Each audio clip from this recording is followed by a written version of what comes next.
এই গোলকিপারকে কি চেনা যায়? একটু ভালো করে খেয়াল করলেই চেহারা চিনে ফেলা যাবে। এটা পাউলো দিবালা। ইতালিয়ান ক্লাব রোমার প্র্যাকটিস সেশনে দেখা গেল এমনই এক দৃশ্য। অনুশীলনে হঠাৎই গোলকিপারের গ্লাভস হাতে তুলে নিলেন পাউলো। সাধারণত গোল করা আর আক্রমণ সাজানোতেই যাকে আমরা দেখি, সেই দিবালা এবার দাঁড়িয়ে গেলেন পোস্টের নিচে, আর সেখানেই তৈরি হলো চমক। করলেন কয়েকটি দুর্দান্ত সেভ। একবার ওর ডান দিকে নিচু শটে ডাইভ দিয়ে বলটা মুঠোয় বন্দি করলেন। পুরো পারফেক্ট টাইমিং, শরীরের ব্যালেন্স আর আই কন্ট্যাক্ট সবকিছু যেন একসাথে করলে মনে হবে আর এক এমি মার্টিনেজ। আরেকটি শটে দেখা গেল ওপরে উঠতে থাকা ভলিটাকে দুই হাতে ঠেলে কর্নারে পাঠালেন। মনে হচ্ছিল তিনি যেন অনেকদিন ধরেই গোলকিপিংয়ে প্র্যাকটিস করেন। দিবালার রোমার টিমমেটরাও অবাক। ওর একজন এমন ফরওয়ার্ড হয়ে সেভ সত্যি প্রশংসনীয়।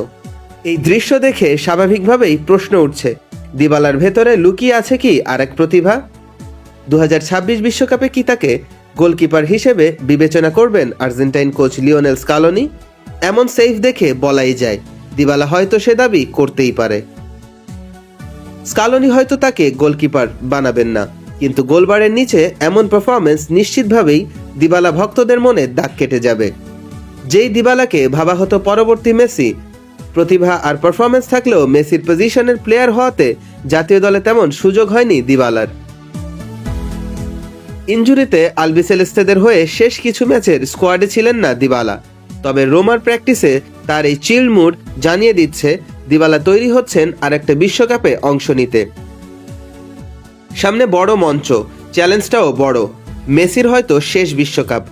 দিবালারা তাই নিজেদের সেরাটা দিয়ে দলকে আবারও চাইবে শিরোপা জেতাতে।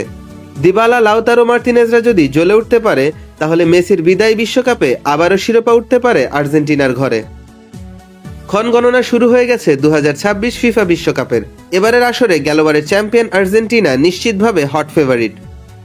স্কালোনির ছেলেরা কি পারবে মেসিকে আরেকটা ট্রফি দিয়ে বিদায় দিতে?